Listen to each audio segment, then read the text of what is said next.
बाबासाहेब आंबेडकर।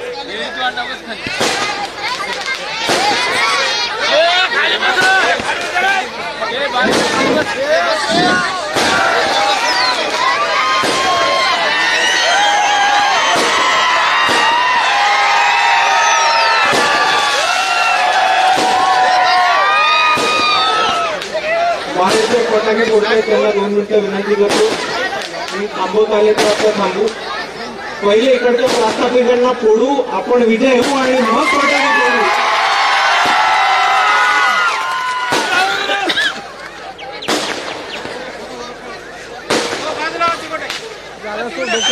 समतेचे विचार रुजवणारे सगळ्या महामानवांना अभिवादन करतो। आजच्या या निर्धार सभेचे आयोजक शिवभाऊ नरवडे, महाराष्ट्र वंचित बहुजन युवक आघाडीचे अमितभाऊ गुलगड, हिंगोलीचे उमेदवार मोहनजी राठोड, आपल्या पक्षाचे टीव्हीवरती भाषणांमध्ये आणि सगळ्या ठिकाणी ठामपणे भूमिका मांडणारे आपले प्रवक्ते फारुख सर अहमद, गोविंद सर दळवी, युवक आघाडीचे आपले तडफदार 2 बंधू त्यांनी आपल्या समोर मस्त भाषण दिलं असे अक्षयदादा बच्चने, चेतनभाऊ गांगुर्डे, डॉक्टर सत्यरत्न पुरे, भारतीय बौद्ध महासभेचे PN साहेब वाघमारे, श्यामसाहेब कांबळे, सुरेश गजवारे, रवी वंडित, संजय टिके, देवानंद सुरगे, प्रवीण मुटमाळ, कैलाश वाघमारे, या सर्व ज्यांचं नाव बोलले असे मंचावरती सगळे मान्यवर, इकडे उपस्थित सगळ्या माझ्या बंधूंनो, माता भगिनींनो आणि या चळवळीतल्या साथीदारांनो, तुमच्या सर्वांना माझा शरणू शरणार्थी जय शिवराय, जय जिजाऊ, जय भगवान, जय ज्योती, जय मल्हार, अस्सलाम वालेकुम आणि जय भीम। सर्वात पहिले चालू करायच्या आधी मला आजच्या दौऱ्यामधली जी 2 गावं राहिले, तिकडे सत्कार होऊ नाही शकला आणि तिकडे आज भेट होऊ नाही शकली, त्या 2 गावांची मला, त्या गावातल्या सगळ्या सदस्यांची मला दिलगिरी व्यक्त करायची आमच्यातर्फे आणि वंचित बहुजन आघाडीच्या सगळ्या पदाधिकाऱ्यांतर्फे। आपण नक्कीच आपल्या गावामध्ये लवकरच याच्यावर मोठा एक कार्यक्रम घेऊ आणि तो यशस्वी पार पाडू असं आपण सगळेजण ठरवूया। आणि इकडे उपस्थित सगळे माझे बंधूंनो, माता भगिनींनो, एक गोष्ट मला ठामपणे मांडायची आहे, ती म्हणजे इतकी थंडी असताना, इतका उशीर झाला असताना आपण सर्व इतके या थंडीमध्ये इतक्या संख्येने उपस्थित राहिलात, तर समोरच्या प्रस्थापिकांना सांगून टाका की तुम्ही निवडणूक लढवायची गरज नाहीये। लोहा कांधार विधानसभा मतदारसंघ हा वंचित बहुजन आघाडीच्या डिपॉझिट मध्ये फिक्स आलेला आहे आणि तुम्हाला हीच विनंती करतो की जो जोश, जी ताकद तुम्ही आत्ता दाखवली, ती ताकद लोकसभेमध्ये, विधानसभेमध्ये बिलकुल कमी होऊ नका देऊ आणि जास्तीत जास्त मतांनी शिवाभाऊ नरवडे यांना लोहा कांधारचं आमदार बनवा आणि आपण सर्व मिळून तुमच्या प्रश्नांवरती काम करू आणि आपल्या विधानसभेचा विकास करू।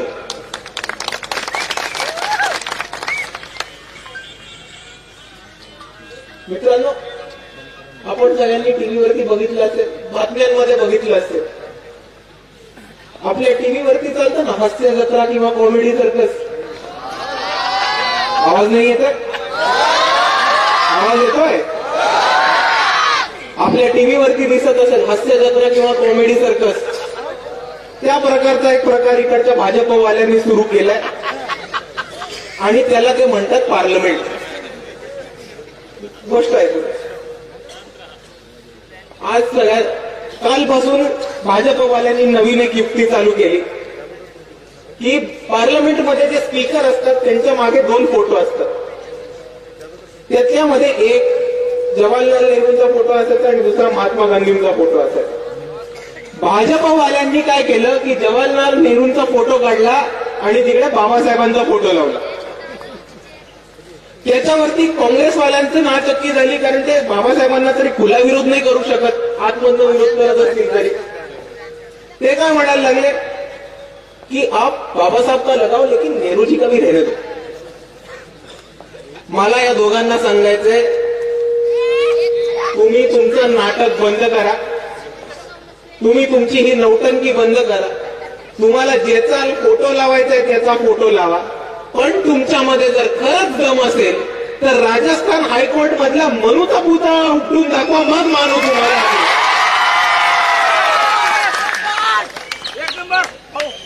आणि हीच सर्कस याच पद्धतीने चालू राहिली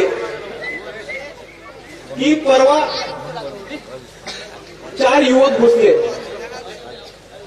आणि त्यांनी नारे लावले, क्रांतीचे नारे लावले, इन्कलाबसाठी नारे लावले. आणि तिकडच्या काही सिक्युरिटीची असते ना पार्लमेंटची सिक्युरिटी, याच्या आधीच भाजपच्या खासदारांनी त्यांना पकडून मारायला सुरुवात केली. तर ह्याच्यावरनं बरेच प्रश्न उपस्थित होतात. एक प्रश्न हा उपस्थित होतो की पार्लमेंटची सिक्युरिटी करत काय होती नेमकी त्यावेळेस. आणि त्याच्यावरनं दुसरा प्रश्न उपस्थित होतो की जर पार्लमेंटमध्ये घुसलेल्या घुसखोरांना मारायचं होतं, म्हणूनच एवढे क्रिमिनल रेकॉर्ड असलेल्या उमेदवारांना भाजपने तिकीट दिली बहुतेक. आणि पार्लमेंटमध्ये घुसून या तरुणांनी केलं काय, तर नारे लावले, स्वतःच्या मागण्या प्रस्तुत केल्या. आणि हे सगळं चालत असताना बाहेर मीडिया अजून एक वेगळं नाटक करत होते. तर नक्की झालं काय होतं, 4 तरुण पार्लमेंटच्या आवारात आले, लोकसभेमध्ये घुसले, संसदामध्ये घुसले. त्यांनी गॅसचा बॉम्ब असतो, तो गॅसचा बॉम्ब तिकडे फोडला आणि स्वतःचे नारे लावायला लागले. त्यानंतर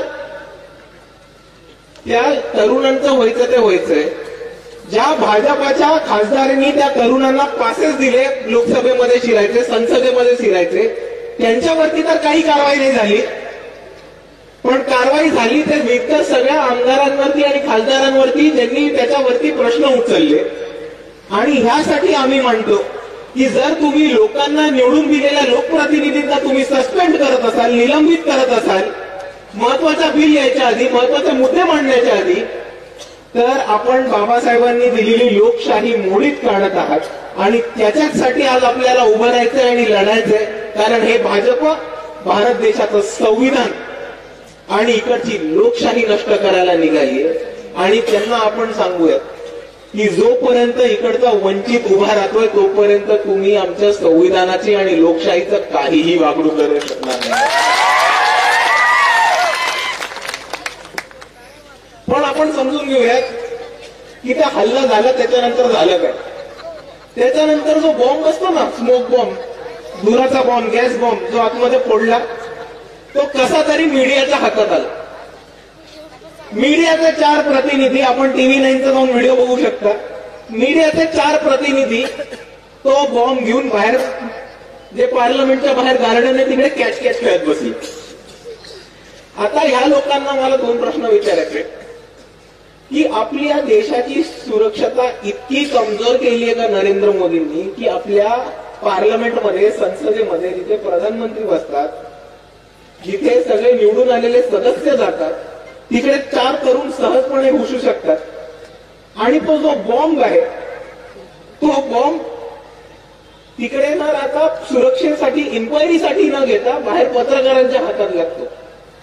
तर सर्वात पहिले आपण हे समजून घ्यायचं की षडयंत्र कसं रचलं जातं आणि त्याचं काय होतं. आता सपोज मला सांगा, इकडच्या पोलीस स्टेशनमध्ये जरी कोणी सुतळी बॉम्ब पडला तर त्याचे अवशेष जे उडतील ते तुम्हाला मिळणार आहेत का? नाही. ते पोलीस तपासासाठी घेऊन जातील. पण 4 पत्रकार तो बॉम्ब जो संसदेच्या आतमध्ये सापडला ते घेऊन संसदेच्या बाहेरच्या गार्डनमध्ये जेव्हा पकडापकडी खेळतात तेव्हा आपल्याला एक गंभीर समजून घ्यायचंय की हा मीडियाला दिलेला, इकडच्या सरकारने पेरलेला एक डाव आहे आणि आपण त्याच्यात फसणार नाही. आणि जर इकडच्या कोणालाही वाटत असेल की हा डाव नाहीये, हे षडयंत्र नाहीये, तर माझं त्यांना सोपं म्हणणं आहे की ज्या पत्रकारांनी त्या बॉम्ब हाताळला त्यांचे फिंगरप्रिंट लागले असणार आहेत, त्या बॉम्बवरती लागले असणार आहेत की नाही? मग दिल्ली पोलिसांनी सर्वात पहिले त्यांना चौकशीसाठी अट टाका. आणि हे तरुण जेव्हा आतमध्ये गेले आणि आतमध्ये जाऊन नारे लावले, घोषणा लावल्या, तेव्हा त्यांचं म्हणणं होतं की महाराष्ट्रामधल्या, भारतामधल्या तरुणांचा खूप मोठा असंतोष आहे, खतखत आहे. आणि ती खतखत का नसणार तरुणांची? तुम्ही गेल्या 5-10 वर्षात काय झाले ते समजून घ्या. जर आपण शिक्षणाचा मुद्दा घेतला तर इकडे जिल्हा परिषदेच्या शाळा, ग्रामपंचायतीच्या शाळा एक सरकार बंद करते. 4 जिल्हा परिषदेच्या शाळा बंद करून एक मध्यवर्ती जिल्हा परिषदेची शाळा उभं करायचं चाललंय, ते पण एका प्रायव्हेट कंपनीला देऊन 9 महिन्याच्या कॉन्ट्रॅक्टवर. 9 महिन्याच्या कॉन्ट्रॅक्टवर शाळा चालते कधी? 1 वर्ष पास झालं, पुढच्या वर्षी काय करायचं? अरे तुमच्या पंतप्रधानांकडे नसतील डिग्र्या, आम्हाला तरी आमच्या डिग्र्या हव्यात की नाही? त्याच बाजूनी महाज्योतीचे विद्यार्थी असतील, सारथीचे विद्यार्थी असतील, पार्टीचे विद्यार्थी असतील, या संस्थांचं फंडिंग थांबवलंय, पोरांच्या शिष्यवृत्ती मिळत नाहीये, स्पर्धा परीक्षांच्या फिया वाढून ठेवल्या, ती पोरांना अपेअर होता नाही येते, परीक्षेचे पैसे भरता नाही येते, पैसे भरले जमा करून तर ते पेपर यायच्या आधीच पेपरचे फुटे होते. दुसऱ्या बाजूला जी पोरं स्पर्धा परीक्षेची तयारी करत होती त्यांच्या पायावरती दोंडा मारला कंत्राटीकरांचा नवीन बूथ घेऊन. तर दुसऱ्या बाजूला आपण विचार करा, काहीतरी करून, जुगाड करून, धक्का मारून पोरगा शिकला, त्यांनी डिग्री मिळवली. आता शिकलेल्या पोरांना, तरुणांनी मला इकडे उत्तर द्यावं की तुम्ही शिक्षण घेतल्यानंतर तुम्हाला गॅरंटी आहे की तुम्हाला नोकरी मिळणार आहे का? हा तरुणांच्या समोरचा सर्वात मोठा दुसरा प्रश्न आहे की शिक्षण तर पूर्ण करू, पण त्याच्यानंतर नोकरी मिळणार आहे की नाही तेच कोणाला ठाऊक नाही. या सरकारी शासकीय नोकऱ्या इकडच्या वंचितांना मिळत होत्या. एका शेतकऱ्याचा पोरगा, एका गोरगरिबाचा पोरगा, एका कष्टकरी समाजातून येणाऱ्याचा पोरगा मेहनत करून, दिवस रात्र अभ्यास करून शिकायचा की तो सरकारी अफसर होऊ शकेल, शासकीय नोकरी घेऊ शकेल. पण कंत्राटीकरणाने काय केलं की ह्या सगळ्या सरकारच्या नोकऱ्या गेल्या कॉन्ट्रॅक्टवरती. आणि कॉन्ट्रॅक्ट कोणाला मिळणार आहे? खासदाराच्या पोराला, आमदाराच्या भावाला. आणि आपल्या हातात काय येणार आहे? काही नाही. आणि म्हणून मित्रांनो, आपण सर्वांनी समजून घेऊया की आज आपल्याला शिक्षणाचा मार्ग एका बाजूने बंद केला जातोय आणि दुसऱ्या बाजूला शिक्षण घेतल्यावर आपल्याकडे नोकरी नाहीये आणि आपल्या विकासाच्या संधी आपल्या हातातून हिरावून घेतल्या जात आहेत. आणि हे षडयंत्र कशासाठी करतायत? तर परत एका अर्थाने आपल्या डोक्यावरती आधुनिक जातीवाद लावण्यासाठी, 21व्या शतकातली मनुस्मृती आपल्या डोक्यावर लादण्यासाठी, की वंचितांच्या विकासाचे जे साधनं होती, शिक्षण आणि त्याच्यानंतर येणाऱ्या नोकऱ्या, याच आपल्या हातातनं काढून घेतल्यात. कारण इकडच्या मनुवाद्यांना, इकडच्या प्रस्थापितांना आपल्याला वंचितच ठेवायचं आहे. आणि इकडची सत्तेची तिजोरी, सरकारची तिजोरी, विकासाचे रस्ते, उत्पन्नाची साधनं, शेती, फॅक्टरी, शिक्षण संस्था, साखर संस्था, या सगळ्या प्रस्थापितांना त्यांच्याकडेच ठेवायचे. आणि म्हणून मित्रांनो, आज आपण हा ठामपणे निर्धार करूयात की या प्रस्थापितांच्या हातातनं आपण आपला हिस्सा हिसकावून घेतल्याशिवाय राहणार नाही. आणि म्हणूनच बाळासाहेबांनी हे उभं केलंय वंचितांचं राजकारण, की ज्या लोकांना आतापर्यंत सत्तेपासनं, इकडच्या व्यवस्थेपासनं वंचित ठेवले, त्या लोकांना सत्तेत घेऊन जायचं. आणि जोपर्यंत वंचिताचं प्रतिनिधित्व करत नाही तोपर्यंत त्या लढा थांबणार नाही मित्रांनो, एवढं आपण निश्चित ठेवून घ्या. आणि आपण इकडे शिक्षणाबद्दल बोलतोय, नोकरीबद्दल बोलतोय, ह्याच्यावरनं एक महत्वाचा मुद्दा लक्षात आला मला. आपण इकडे शिक्षणाबद्दल आणि नोकरीसाठी लढतोय, अजून कोणतरी या महाराष्ट्रामध्ये शिक्षण आणि नोकरीसाठी लढते? या महाराष्ट्रामधला गरीब रयतेचा मराठा समाज एक 3-4 महिन्यांपासून शैक्षणिक आरक्षण आणि नोकरीमध्ये आरक्षण याच्यासाठी महाराष्ट्रभर त्यांच्या सभा होत आहेत, मोठा प्रतिसाद मिळतोय. एक व्यक्ती उपोषणावरती बरेच दिवस बसलेत. पण या मराठा बांधवांना मला एक गोष्ट सांगायची आहे आणि मराठा बांधवांनी या गोष्टीकडे खास करून ध्यान द्यायला पाहिजे की भावांनो, तुम्ही परिस्थिती समजून घ्या. 2 महिने झाले, 4 महिने झालेत आता की आपण आंदोलन छेडलंय. आपण एक महाराष्ट्रामध्ये एक मोठं आंदोलन उभं केलंय नोकरीमध्ये आरक्षणासाठी आणि शिक्षणामध्ये आरक्षणासाठी. आणि त्याच बाजूला मराठा समाजातले एक दिग्गज नेते जे आपल्या महाराष्ट्राचे दुसरे उपमुख्यमंत्री आहेत, अजितदादा पवार, ते म्हणतात की पीएचडी करून इकडची पोरं काय दिवे लावतील. तर मराठा बांधवांनी खास करून हे समजून घेतलं पाहिजे की त्यांनी असं स्टेटमेंट करणं, त्यांनी असं विधान करणं, ते पण विधानसभेमध्ये तुमचं एवढं मोठं आरक्षणाची लढाई चालू असताना, ते पण शिक्षणाच्या आरक्षणामध्ये, हे वक्तव्य तुमच्या आंदोलनाची गांभीर्य काढणारं वक्तव्य आणि तुमच्या आंदोलनावरती मजा उडवणारं हे वक्तव्य, आणि हे तुम्ही गंभीरपणे घेतलं पाहिजे असं मी सगळ्यांसमोर मांडतो. दुसऱ्याच बाजूला मराठा समाज आंदोलन करत आहे आणि भाजपचं दुसऱ्या बाजूला एक षडयंत्र लगेच चालू होतं की 2 समाजांमध्ये, 2 जातींमध्ये लगेच भांडणं लावून द्यायची आणि त्याच्यावरती सत्ता काबूज करायची. पण या ओबीसी बांधवांना जे आंदोलन करतायत त्यांना बाळासाहेब आंबेडकरांनी मुंबईमधल्या संविधान सन्मान महासभेमध्ये एक गोष्ट सांगितली होती की आपण इतिहास तपासून घ्या की आपल्याला आरक्षण नक्की कोणाच्या लढ्यामध्ये मिळाले, आणि जेव्हा काही लोक तुम्हाला आरक्षण मिळावं याच्यासाठी लढत होती तेव्हा त्यांच्या विरुद्ध कोण उभं राहिले. आणि आपण एकदा इतिहासात तपासून बघा की मंडल कमिशन बरोबर कोण होतं आणि त्याच्या विरुद्ध हिंदुत्वाचं कमंडल कोण नक्की घेऊन आलेलं.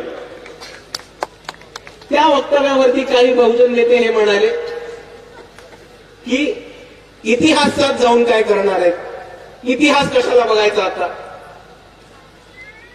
तर ह्याच्यावरती बाबासाहेबांचं एक खास वाक्य होतं, those who can never understand history can never write history. जो माणूस आतापर्यंत इतिहास कधी समजला नाहीये तो माणूस कधी इतिहास लिहू नाही शकत किंवा बदलू नाही शकत.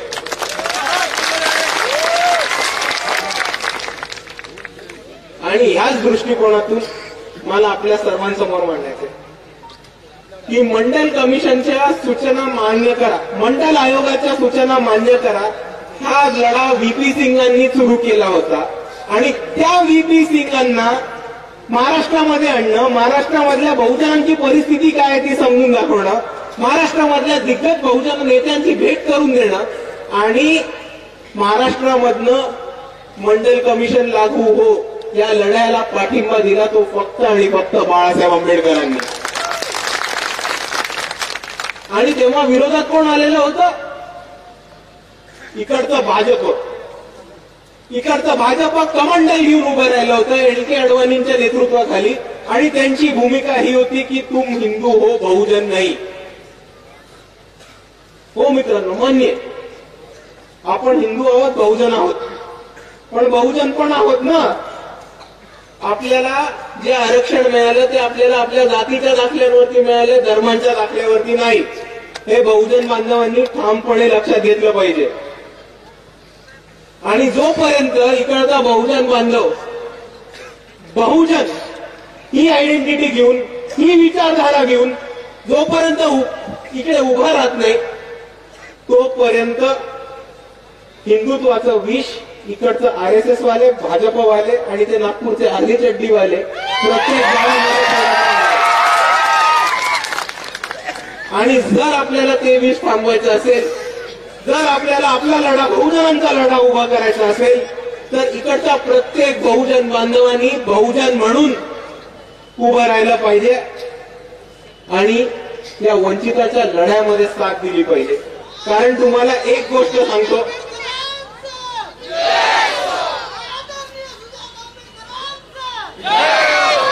कारण तुमच्या समोर एक गोष्ट मांडतो, आम्ही बहुजनांना आरक्षण मिळवण्याच्या लढ्यामध्ये होतो आणि बहुजनांचं आरक्षण कोणी हिणवून घेणार नाही, या लढ्यामध्ये पण आम्हीच आहोत.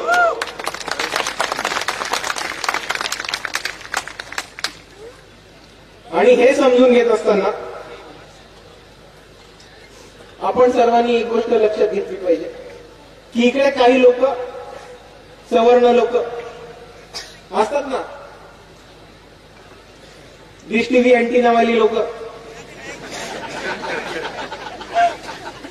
ती लोक म्हणतात की हे सगळं ठीक आहे पण आरक्षण कशाला पाहिजे. तर मित्रांनो, विषय लक्षात घेऊन जा, ही जी लोक आहेत ही 20% जास्त नाहीये त्या देशामध्ये आणि इकडचे 20% लोक रडू राहिले की 80% समाजाला 50% कसं मिळतंय. अरे पण तुमच्या बापाने इतके वर्ष देश लुटून खाल्ला, त्याचं काय. आणि म्हणून बाळासाहेब आंबेडकर प्रत्येक ठिकाणी हीच ठामपणे भूमिका मांडतात की गरीब रयतेंच्या मराठ्यांना बहुजनांच्या आरक्षणाला हात न लावू देता आरक्षण हे वंचित बहुजन आघाडी आणि बाळासाहेबच मिळवून देणार आहेत. बहुजनांच्या ताटाला हात न लावू देता मराठ्यांसाठी वेगळं ताट हे मांडू शकणारे फक्त बाळासाहेब आहेत. आणि मी यावेळेस तुमच्या माध्यमातून सगळ्यांना विनंती करतो की ज्या माणसाकडे ही दोन वेगवेगळी ताटं टेबलावरती मांडायचा फॉर्म्युला आहे, याच माणसाला आपण यावेळेस सत्तेमध्ये पाठवायचं आणि अजून कोणाला नाही.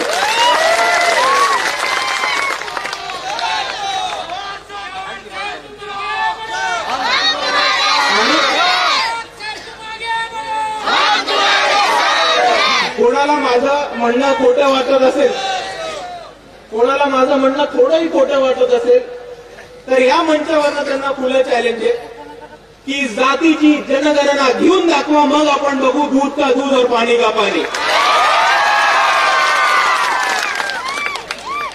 काँग्रेस असेल, भाजपा असेल, इतर कोणताही पक्ष असेल, ज्यांच्याकडे कोणत्याही राज्याची सत्ता आहे, त्यांनी त्या राज्यामध्ये जातीची जनगणना, कास्ट सेन्सस हे घेऊन दाखवावं आणि मग आपल्याला कळेल की कोण रडतंय, कोण खुशालय आणि कोणी कोणाच्या बापाचं किती खाल्लंय. आणि हेच चालू असताना दोन जातींमध्ये, दोन समाजांमध्ये दंगलीचं वातावरण, दोन धर्मांमध्ये तिढा निर्माण करून राजकारण चालू असताना एक आपले अजून एक दिल्लीचे महान व्यक्ती आहेत, ते निघाले भारतभर फिरायला आणि ते म्हटले हम इस यात्रा को कहेंगे भारत जोडो यात्रा. एक सोपी गोष्ट आहे आणि तुम्ही मला सांगा हे शक्य आहे की नाही की जाती तोडण्याच्या आधी भारत जोडणं हे शक्य आहे की नाही. तर नाही. भारत जोड़ने के लिए पहले जाति तोड़ना पड़ता है और जाति व्यवस्था तोड़ना है तो उसके लिए अंबेडकरवाद और बाबा साहब को अपनाना पड़ता है.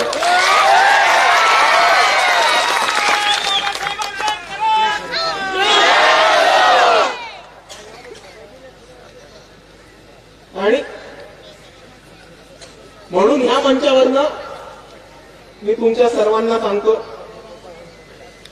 की जर आपल्याला जातीवरती मात मिळवायचं असेल, जर आपल्याला जाती व्यवस्था तोडून काढायची असेल, तर या महाराष्ट्रामध्ये आपल्याला एकच पर्याय, तो म्हणजे बाळासाहेब आंबेडकर आणि वंचित बहुजन आघाडी.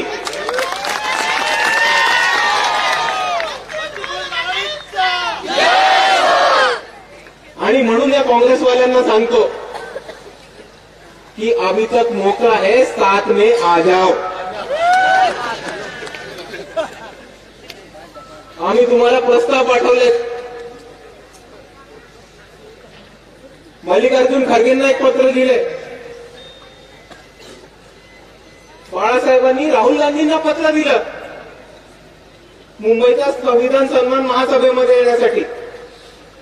पृथ्वीराज चव्हाण साहेब म्हणतात की आम्हाला हे पत्र मिळालंच नाही, असं काही पत्रच नव्हतं दिलं. अरे जर पत्र नव्हतं दिलं तर राहुल गांधींचे सबस्टिट्यूट म्हणून नाना पाटोळे स्वतःच्या इच्छेने आलेले का कोणी फोन करून बोलवलेलं त्यांना? का डायरेक्ट हेलिकॉप्टरनी लँड झाल्यावर? म्हणून या काँग्रेसवाल्यांना सांगू इच्छितो की अभी तक मौका है, साथ में आ जाओ. कारण आम्ही तर वंचित होत. आम्ही इकडे वंचितांचा लढा उभा करायचा प्रयत्न करतोय. इतके दिवस यांनी सत्तेच्या बाहेर ठेवलं तर हे लोक सत्तेच्या बाहेर ठेवत आहेत. एक अजून टर्म सत्तेच्या बाहेर राहिलं तर काही फरक पडत नाही आम्हाला. तुमच्या प्रॉपर्ट्या, तुमचे शिक्षण संस्था, तुमचे साखर कारखाने, तुमचे सोयरे, तुमचे नातेवाईक हे टिकून ठेवायचे तुम्हाला. म्हणून तुम्ही सत्तेमध्ये जाण्यासाठी उलट्या उड्या मारताय. आम्ही सत्तेमध्ये जायची आम्हाला काय इमिजिएट इच्छा नाहीये. यावेळेस नाही गेलो तर पुढच्या वेळेस जाऊ, पुढच्या वेळेस नाही गेलो तर दार तोडून आतमध्ये जाऊ. पण आम्ही डेस्परेट नाही आहोत सत्तेमध्ये आत्ताच्या आत्ता जायला. तुमच्या पक्षाची अवस्था 2 टर्म सत्ता गेल्यानंतर काय होती ती अख्ख्या भारताने बघितलेली आहे. म्हणून परत एकदा म्हणतो, मौका आहे, साथ में आ जाओ. कारण तुम्ही नाही घेतलं तर नाही घेतलं, आपण लढणं सोडणार आहोत का? आपण लढणं सोडणार आहोत का? म्हणून मी इकडे म्हणतो की आपण तर लढणं सोडणार नाही आहोत. आणि जसं चेतन दादा म्हणाले की साताऱ्याच्या सभेमध्ये, सांगलीच्या सभेमध्ये, सटाण्याच्या सभेमध्ये, धुळ्याच्या सभेमध्ये, आजच्या आपल्या लोह्याच्या सभेमध्ये, मुंबईच्या संविधान सन्मान महासभेमध्ये, अकोल्याच्या धम्म मेळाव्यामध्ये वंचित बहुजन आघाडीने परत एकदा तिची ताकद दाखवूनच दिलेली आहे. आणि तुम्ही परत जमाला घेतलं नाही तरी आम्ही लढणं सोडणार नाही. पण आम्ही लढलो आणि परत एकदा अशोक चव्हाण घरी बसले, सुशील कुमार शिंदे घरी बसले, अमुक घरी बसले, पृथ्वीराज चव्हाण घरी बसले, 15-20 खासदार, 25-30 आमदार घरी बसले. तर आमच्याकडे रणत यायचं नाही.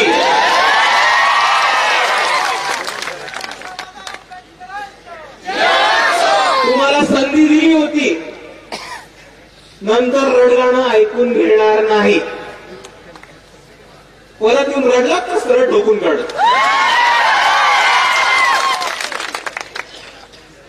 आणि हेच सगळं चालू असताना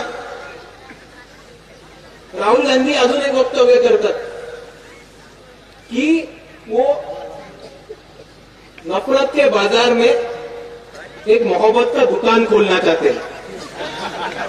ते म्हटले की ते हे दुकान छत्तीसगडमध्ये जाऊन उघडतील, मध्य प्रदेशमध्ये जाऊन उघडतील, मिझोराममध्ये जाऊन उघडतील, राजस्थानमध्ये उघडतील आणि आंध्र प्रदेशमध्ये उघडतील, सॉरी तेलंगणामध्ये उघडतील.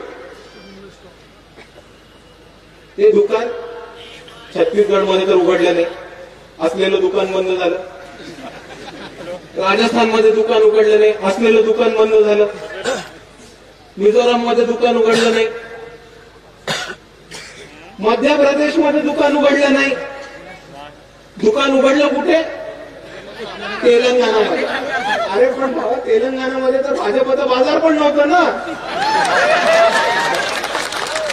बाजार तर तिकडे बीआरएस आणि एमआयएमचं होतं. पण ठीक आहे, बाजार उघडला, सॉरी दुकान उघडलं तेलंगणाच्या बाजारामध्ये, चांगले. पण काँग्रेसने जर दुकान मोहब्बतचं उघडलं असेल तर तिकडे दुकानदार एबीव्हीपी आणि आरएसएसचा का बसवला रेवंत रेड्डी? आणि म्हणून मी यांना सांगतो आणि शेवटचं सांगतो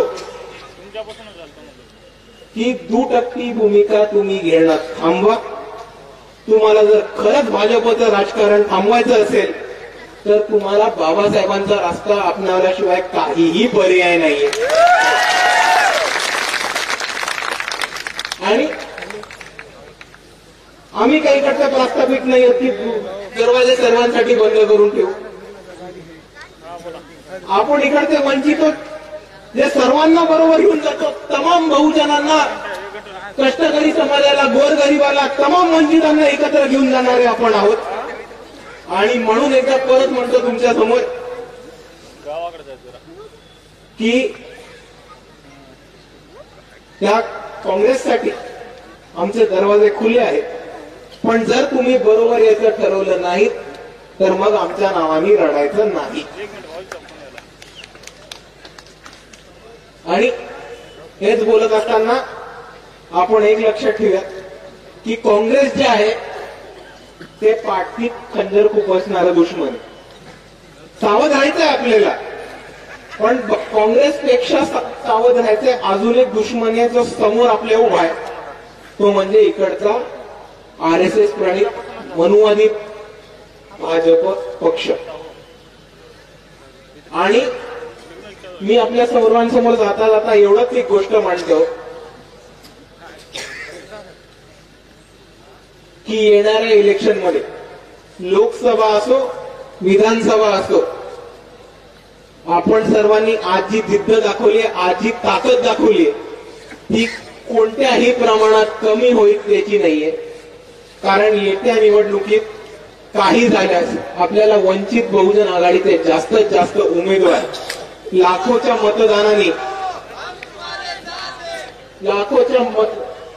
मतदानाने निवडून आणून द्यायचे. आणि इकडची जी भाजप आहे, RSS आहेत, त्यांच्या बरोबर जे अंबाजे गुरुजी आहेत, त्याचबरोबर त्यांचे जितके पण RSSच्या खालती चालणाऱ्या जितक्या पण हिंदुत्ववादी संघटना आहेत, त्या सगळ्यांचा माज उठवून आपल्याला वंचितांची सत्ता या महाराष्ट्रामध्ये आणायची. आणि जोपर्यंत आपण महाराष्ट्रामध्ये वंचितांची सत्ता आणत नाही तोपर्यंत आपण ही लढाई थांबवणार नाही. एवढंच म्हणून मी आपल्या समोर थांबतो. जय भीम, जय भारत.